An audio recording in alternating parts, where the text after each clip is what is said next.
Welcome to Hot Tub Talks with Mark and Latasha. Hello. Wow. I'm just sitting here and it's just so peaceful. Except for a prairie dog barking in the distance. Mm-hmm. Yeah. I didn't know. We didn't really have a topic. Usually I'll read something and I'll come out and I have a topic for us to discuss. Mm-hmm. And I didn't have one. So I was just like, oh, it's like we have the microphones. Like, I feel like we're all professional now. And now all of a sudden it seems like there's too much pressure to just talk. Mm-hmm. Do you feel the same way? Yeah, a little bit. I mean, it was hard the first time we pulled them out. Yeah, it was like when somebody's, the professional photographer is taking pictures of you and they're like, walk normal. What do I do with these hands? Yes, exactly. Exactly. Rather than trying to find the perfect topic or figure out what to say, I just thought, you know what? We're just going to turn on the microphone and what happens, just like all the other times. All the other times, yeah. Exactly. But as we are just sitting here, it is a beautiful Sunday morning. In September. Yes. And so you may get these, who knows when you're going to get these. It could be in the heat of the summer when you finally listen to this message. Mm-hmm. But it could be in the dead of winter. Yeah. And so, there might feel like there's some inconsistency or whatever, but we are just really going with the flow when we are supposed to release things, like all of that stuff, right? And so, digging into your childhood memories. Mm-hmm. Of course, I love it when Latasha makes me dig into my childhood memories. Why do you do that? You need to look back. Mm-hmm. Deep. What caused you to make that decision? Mm-hmm. Why do you act that way? And it's a hard thing. It's a hard thing to do. Oh yeah. It's very hard. When someone says it does something to you that you don't like, or it feels like it triggers you in some sort of way, you got to do the hard work of figuring out why. Mm-hmm. And that's what this weekend was for me. I went to a conference called Women Under Construction. And I came home and I was just like, I had deliverance. And as we dug into that, my idea of deliverance and Latasha's idea of deliverance are two different things. Yeah. So my idea of deliverance comes with banjos. Something about you having a pretty bath. Yeah. So when I was just like, oh, I had, deliverance. And he was that just played in my head. He's just looking at me like, what? And it's like, did you take your pepper spray? That's exactly. So, yes. So, I mean, that's just the perfect example. It is the perfect example. Yep. Of, you could say one word, mm-hmm. and that word can have a completely different meaning. Yeah, impact. Based off your experiences, based off your past. Right? Yeah. So here I'm like, oh, this is a good thing. Yeah, deliverance is a good thing. I'm thinking, no, deliverance is bad. Oh, gosh. Yep.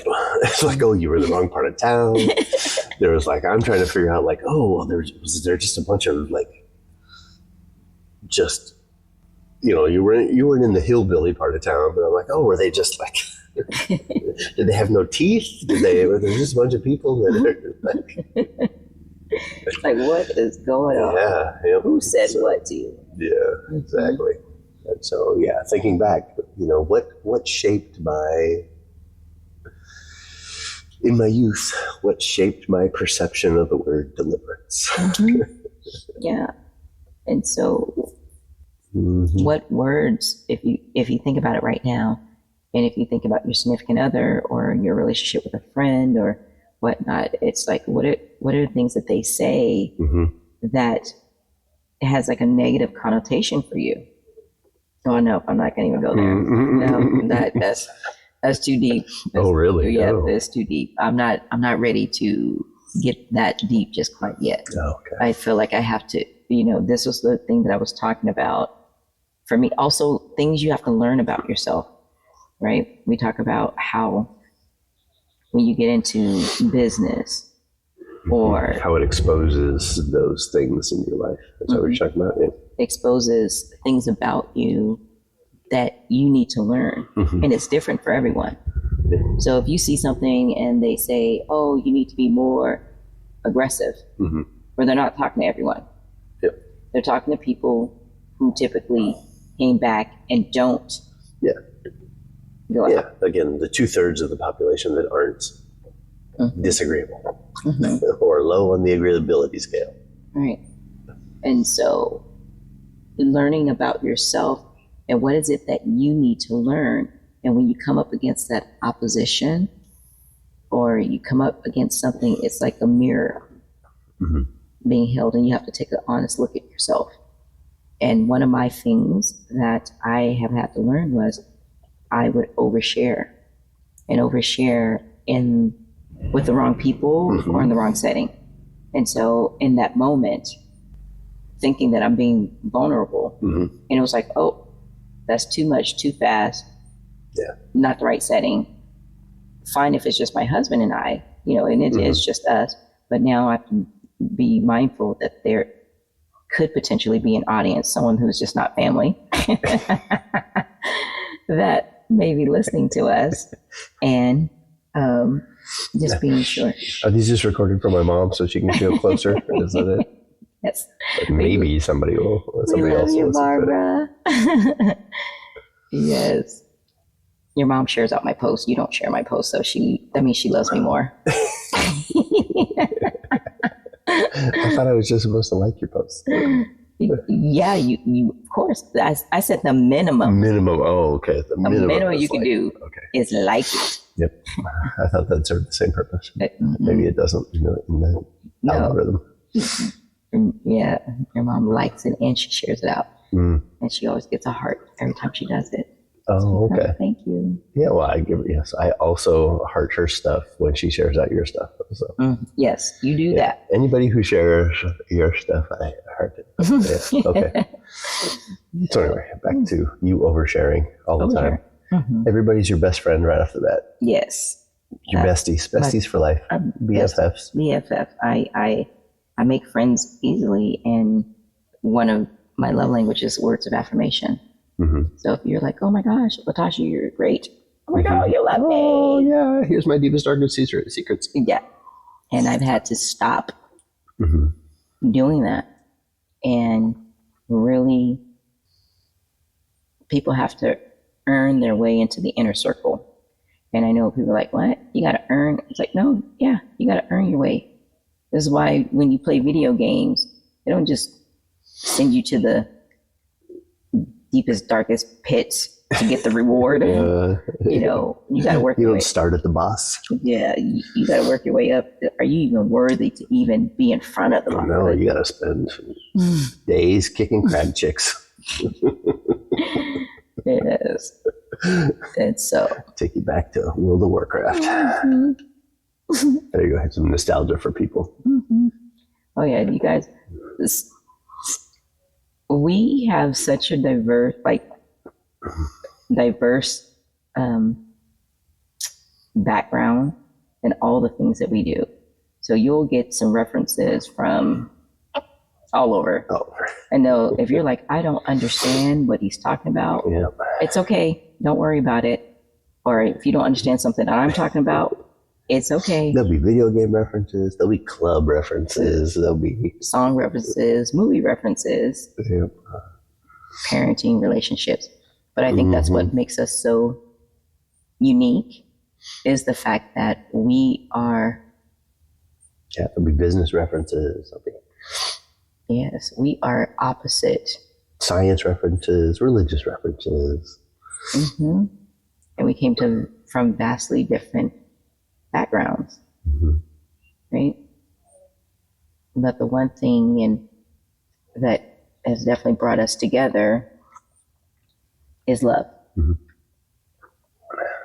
When they say love conquers all, love conquers all. And the picture that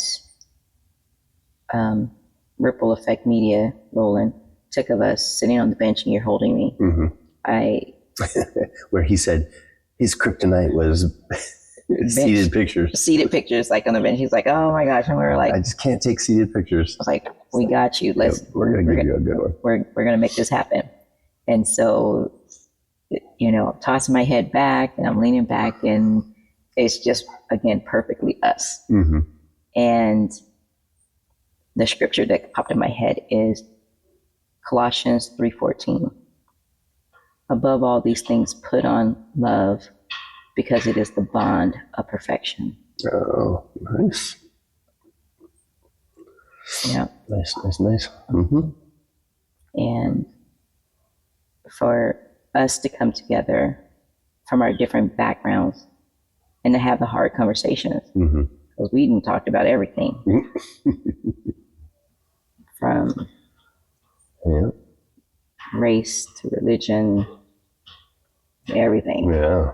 Everything in between and under the sun. And so that's what, I guess, one of the reasons why we're doing this is because we felt like if we can come together and talk,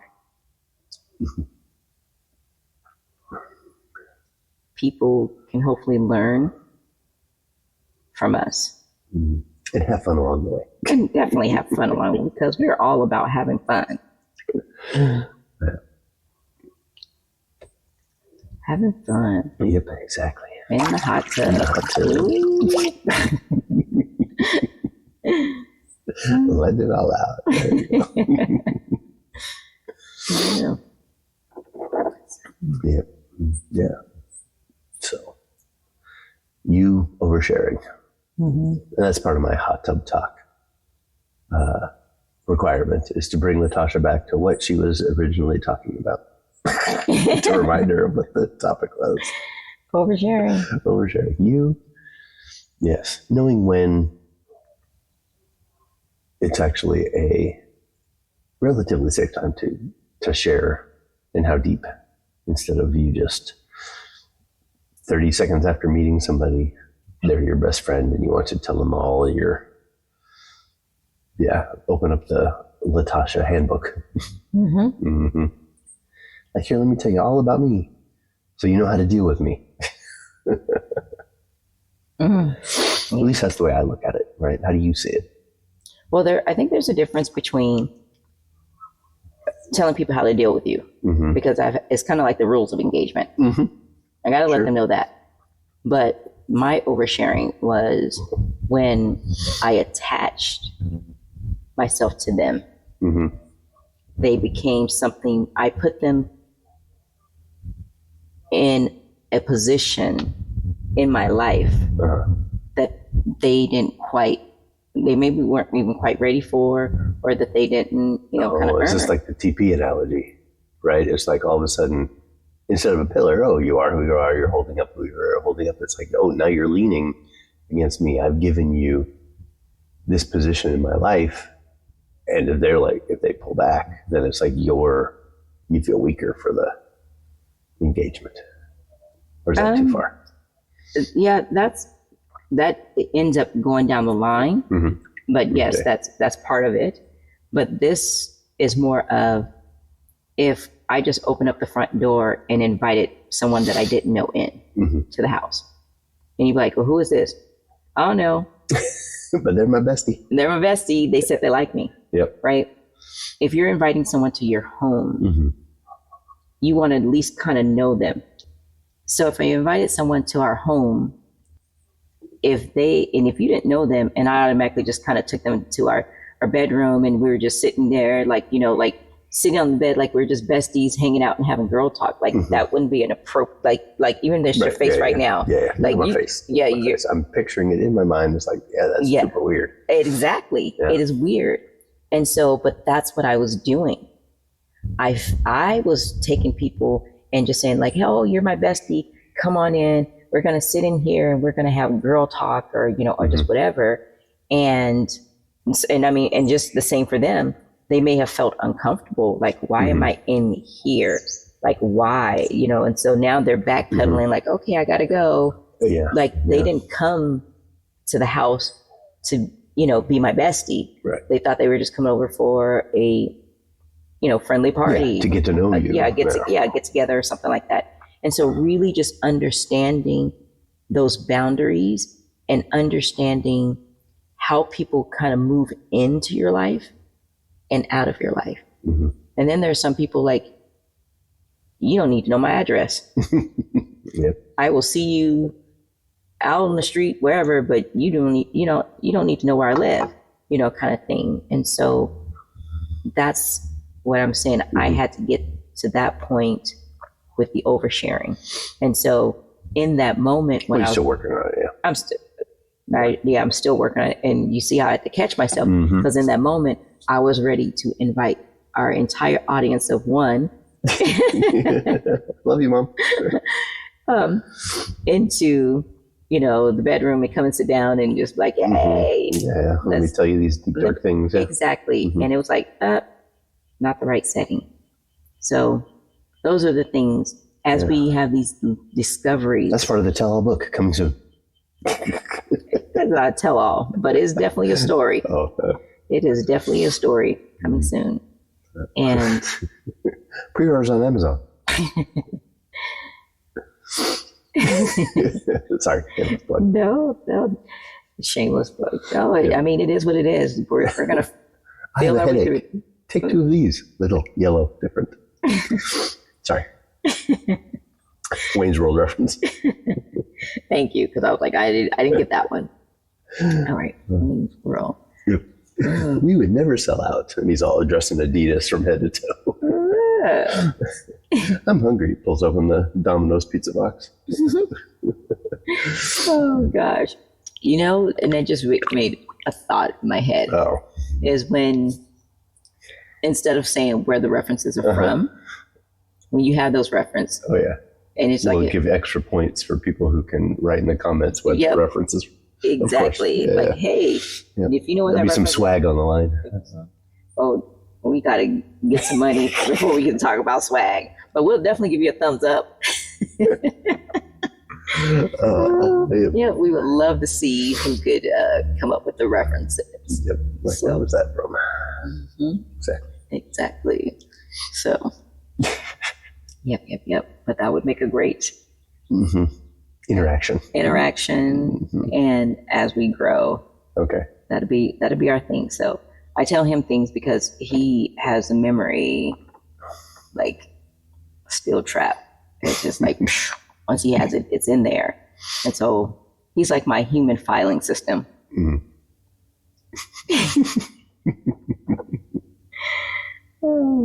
Except for the times when I argue, like, nope, you got it wrong.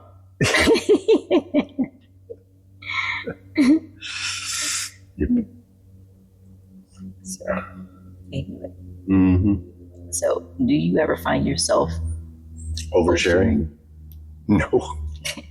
Do I ever find myself sharing? Exactly. So, what does it mean that you got to do? I got to open up to people. Right. Again, because I have a testimony. I have things to share. Right. But it has to be very, controlled environment, right? And I need to loosen that up a bit.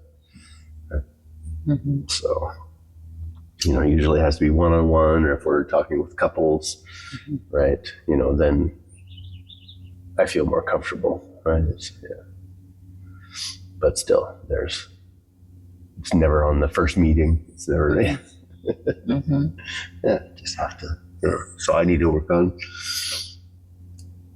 opening it up. How did you get to that point where you felt like you needed to learn to open up? Well, that's always just something that they talk about, right? In the business from stage and all those things. It's like you have to show people your heart, right? Because if you're robotic, if you're not sincere, right? You're just trying to do things because you're copying somebody else and not from your own experiences, then it always falls short. Mm-hmm. Right. Sometimes I refer to Mark as the Terminator. That look has served me well. Mm-hmm. Yep. So how do you be more human-like?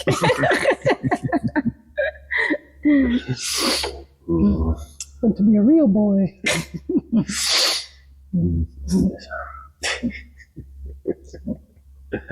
Which then reminds me of that time in Remedy. So. Yeah. Scan. Yep. So, and that's a story for another time. Definitely. So, yep. It is everybody needs, well, we all have those things to work on. And it is really different from everybody. Mm-hmm. And when you come to the realization, like I'm working with somebody now who, in their mid-40s, just came to a realization that other people